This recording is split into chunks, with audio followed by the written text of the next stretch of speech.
Hello viewers, দোয়েল কেন বাংলাদেশের জাতীয় পাখি? অনেক সময় প্রশ্নটি আমাদের মাথায় এসে থাকে, ঘুঘুটি আর শালিক ময়না এত এত সুন্দর পাখির ভিড়ে দোয়েলই কেন বাংলাদেশের জাতীয় পাখি? আজকের ভিডিওতে থাকছে এর উত্তর। তার আগে চলুন জেনে আসি 2 টাকার নোটে বসে থাকা সুন্দর, বুদ্ধিমান ও রহস্যময়ী দোয়েল সম্পর্কে। বাংলার পল্লী অঞ্চলের সর্বত্রই দেখা পাওয়া এ পাখিটির ইংরেজি নাম হল ওরিয়েন্টাল ম্যাগপাই-রবিন। এরা স্বতন্ত্র সূচক কালো এবং সাদা পাখি, যাদের লম্বা লেজ রয়েছে। এটি সোজা হয়ে থাকে। এই পাখির বাংলা নামের সঙ্গে ফরাসি ও ওলন্দাজ নামের মিল রয়েছে। ফরাসি ভাষায় এটিকে শ্যামা দোয়েল এবং ওলন্দাজ ভাষায় এটিকে দোয়েল স্টার বলা হয়। দোয়েল আকারে 15 থেকে 20 সেন্টিমিটার, যা লম্বায় 7-8 ইঞ্চি হয়ে থাকে। পুরুষ দোয়েলের গলার নিচে কালো, পেট সাদা, আর স্ত্রী দোয়েলের গলার নিচে ছাইরঙা হয়ে থাকে।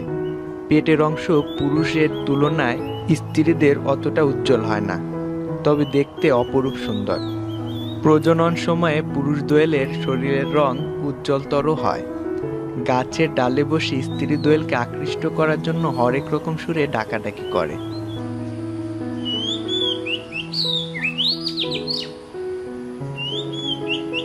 নানা রকম সুরে ডাকাডাকি করার জন্য দোয়েল সুপরিচিত।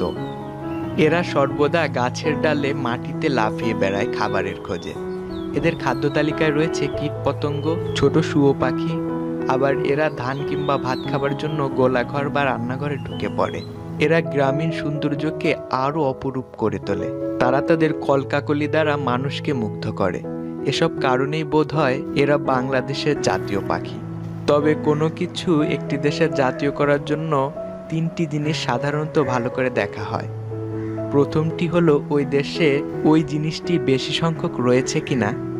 প্রচুর সংখ্যক থাকা অর্থই হলো এটি ওই দেশকে রিপ্রেজেন্ট করছে। দ্বিতীয়ত, এটি ব্যাপক পরিচিত ও জনপ্রিয় কিনা।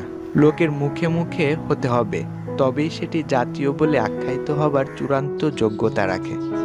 যেমন মাছের কথা বললে ইলিশ মাছ আমাদের মুখে আসে, কারণ এটি জনপ্রিয় ও ব্যাপক পরিচিত।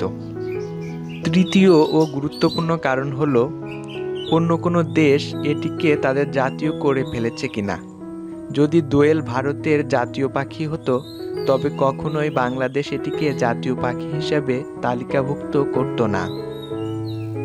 সর্বোপরি বলা যায় যে অধিক পরিচিত, জনপ্রিয় ও অন্য কোনো দেশ এটিকে জাতীয় পাখি করেছে কিনা, এসব বিষয়ই হলো কোনো কিছুকে জাতীয় হিসাবে আখ্যায়িত করার প্রধান মানদণ্ড। ধন্যবাদ সবাইকে।